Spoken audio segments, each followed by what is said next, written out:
नमस्कार. आजच्या व्हिडिओमध्ये आपण बनवणार आहे खारी शंकरपाळी. मागच्या व्हिडिओमध्ये आपण गोड शंकरपाळी कशी बनवायची हे बघितलं होतं. आज आपण खारी शंकरपाळी बनवतोय. ही शंकरपाळी खूप खुसखुशीत होते आणि अगदी झटपट तयार होणारी ही शंकरपाळी आहे. ही शंकरपाळी कशी बनवली आहे चला तुम्हाला दाखवते. इथं मी 1 वाटी मैदा घेतलाय आणि अर्धा चमचाभर जिरं घेतलेत. त्याचबरोबर चवीप्रमाणे मीठ, 2 चमचे डालडा घेतलाय. डालड्याऐवजी तुम्ही तेल सुद्धा वापरू शकता. आणि 1 चमचा ओवा घेतलाय. एक मिक्सरचं भांडं घेतलंय.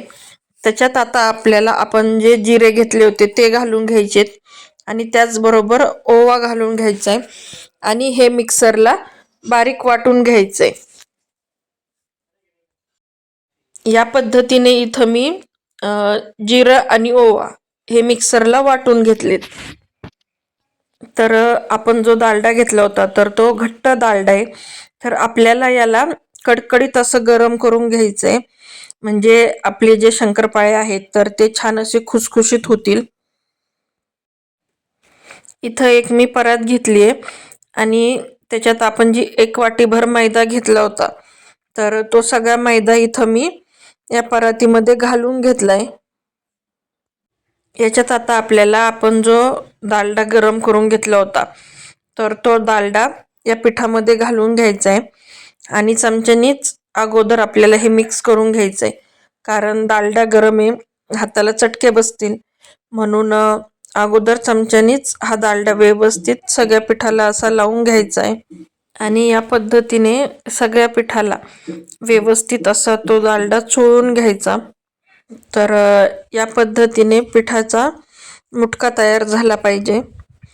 आता या पिठामध्ये आपल्याला आपण जे ओवा आणि जिऱ्याचं जे वाटण करून घेतलं होतं ते सगळं वाटण आपल्याला यात घालून घ्यायचंय. त्याचबरोबर आपल्याला मीठ सुद्धा या पिठामध्ये आता घालून घ्यायचंय आणि हे सगळं व्यवस्थित असं मिक्स करायचं. यात आता थोडं थोडं करून आपल्याला पाणी घालून घ्यायचं आणि आपण जसं चपाती करायला पीठ मळून घेतो तसं आपल्याला इथं पीठ मळून घ्यायचंय. खूप घट्ट पण नाही आणि खूप पातळ पण नाही, असं आपल्याला इथं पीठ मळून घ्यायचंय. आपण जेवढं हे पीठ चांगलं मळू तेवढे आपले शंकरपाळे जे आहेत ते छान बनतात. हे बघा, इथं व्यवस्थित असं मी पीठ मळून घेतलंय. आता याला झाकून ठेवायचंय. 10 मिनिटं झाली. आपलं जे मळलेलं पीठ होतं ते छान असं भिजलंय. आता इथं मी एक पोळपाट घेतलाय आणि पुन्हा एकदा हे पीठ मी व्यवस्थित असं पोळपाटावर मळून घेते आणि आता या मळलेल्या पिठाचे या पद्धतीने इथं मी उंडे करून घेते. 1 वाटी मी पीठ घेतलं होतं मीडियम आकाराचे इथं माझे 5 उंडे झालेत. आता हे जे उंडे हे मी पुन्हा झाकून ठेवते, कारण आपण याच्यात डालडा घातलाय. जर हे पीठ उघडं ठेवलं ते कडक होऊ शकतं. आता 1 उंडा घेतलाय आणि आपण जशी चपाती लाटून घेतो त्या पद्धतीने आपल्याला इथं पातळ चपाती लाटून घ्यायची आहे. आता इथं व्यवस्थित अशी चपाती लाटून झाली. आता आपल्याला किती बारीक किंवा कोणत्या आकाराच्या शंकरपाळ्या पाहिजे त्यानुसार इथं कट करून घ्यायचे आहे.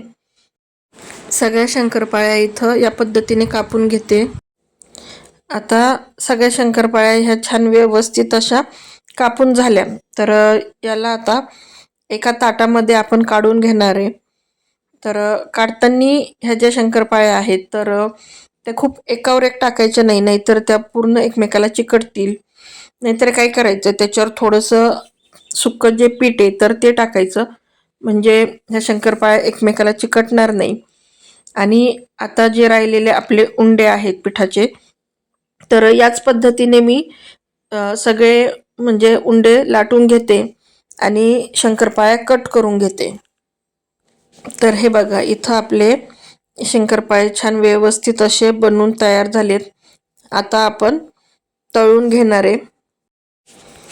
शंकरपाळे लाटून होईपर्यंत म्हणजे लाटून आणि कट होईपर्यंत इथं मी गॅसवर तेल गरम करायला ठेवलं होतं.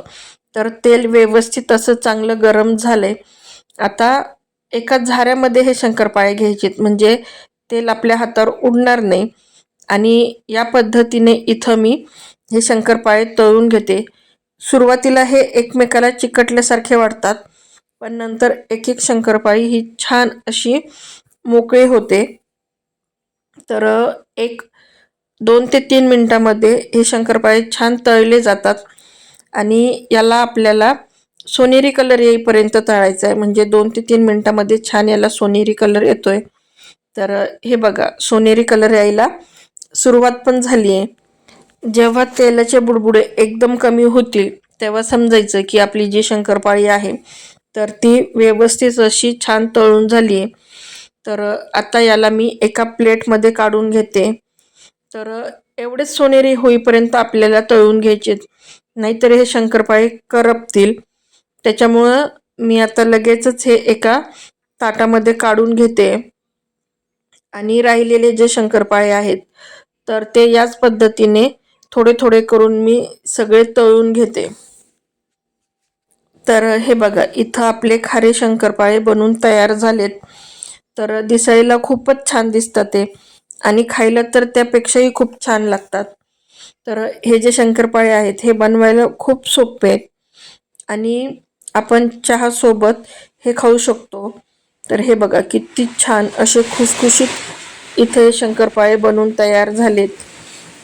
तर ही रेसिपी तुम्ही घरी नक्की ट्राय करा आणि कशी झाली हे मला कमेंट करून सांगायला विसरू नका.